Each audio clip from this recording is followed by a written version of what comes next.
Hi first second ஐஸ் and updates ஒன்றைக்கு இந்த வீடியோவில் கங்கோ படத்துக்கான டே ஒன் வேர்ல்டு கலெக்ஷன் பற்றின அப்டேட் தான் பார்க்க போகிறோம். நேற்றுக்கு நம்ம சேனலில் இதை பற்றி ஒரு வீடியோ வந்து போட்டிருப்போம். அந்த ஒரு வீடியோவில் 40 கோடிக்குள்ள கங்கோக்கான டே ஒன்க்கான கலெக்ஷன் இருக்கும் அப்படின்னு சொல்லிட்டு சொல்லிருப்பேன். பட் ப்ரொடக்ஷன்ஸ்லேருந்து நேற்றுக்கு ஈவினிங் போட்ட அந்த ஒரு கலெக்ஷன் ரிப்போர்ட் என்ன அப்படின்னு சொல்லி பார்த்தீங்கன்னா 58 கோடிக்கு மேலே டே ஒனில் மட்டும் வேர்ல்டு கலெக்ஷன் பண்ணியிருக்கு அப்படின்னு சொல்லிட்டு போட வந்து இருக்காங்க. இது வந்து உண்மையாக அப்படி சொல்லி கேட்டிங்கன்னா 100% பொய் தான் அப்படின்னு சொல்லணும். கங்கோ படத்தை பொறுத்தவரைக்கும் இந்த ஒரு படம் 38 கோடி தான் டே ஒன் கலெக்ஷன் பண்ணிருக்கு அப்படி மாதிரி அப்டேட் கிடைக்கும் இருக்கு.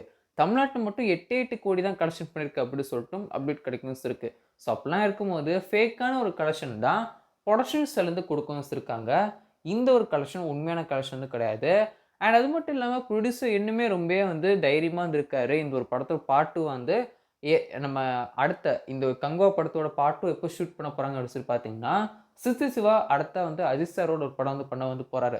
அந்த ஒரு படத்தோட ஷூட்டிங் முடிஞ்சதுக்கு அப்புறமா கங்கோ படத்துக்கான பார்ட் 2க்கான ஷூட்டிங் பண்ணுவோம் அப்படின்னு சொல்லிட்டு அதையுமே ஷேரும் பண்ணியிருக்காரு. ஸோ ரொம்ப கான்ஃபிடென்ட்டா இருக்காரு. அதான் ஒரு இன்ட்ரோலயும் சொல்லியிருப்பார்ல, பார்ட் 1 எல்லாரும் தெரியாம கூட வருவாங்க. பட் பார்ட் 2க்கு யாரும் வரமாட்டாங்க அப்படின்னு சொல்லிட்டு ஒரு இன்ட்ரோல ஷேரும் பண்ணியிருப்பார் இல்லையா? ஸோ அதே மாதிரி தான் நடக்க வந்து போகுதுன்னு சொல்லி நினைக்கிறேன். ஸோ கங்கோ படத்த பத்தின உங்களோட ஒப்பீனியன் மறக்காம கீழ கமெண்ட்ஸ்ல ஷேர் பண்ணுங்க. அண்ட் கங்கோ படத்துக்கான சவுண்ட் இஷ்யூ கிளியர் வந்து பண்ணிட்டாங்க. இதுக்கப்புறம் நீங்க தியேட்டர்ல இருந்து ஒரு படத்த பார்க்க வந்து போனீங்கன்னா, சவுண்ட் சைட்லேருந்து எந்த ஒரு பிரச்சனையும் இருக்காது. ஓவர் உங்க காத வந்து கிழிக்கிற அளவுக்கு சவுண்ட்லாம் வந்து இருக்காது. கரெக்ட்டான சவுண்ட் எடிட்டிங் வந்து பண்ண வச்சுட்டாங்க. ஸோ வெயிட் பண்ணி பார்ப்போம். கங்கோ படத்துக்கான அடுத்தடுத்த கலெக்ஷன் எவ்வளோ இருக்க போகுது அப்படின்னு சொல்லி பார்க்கலாம்.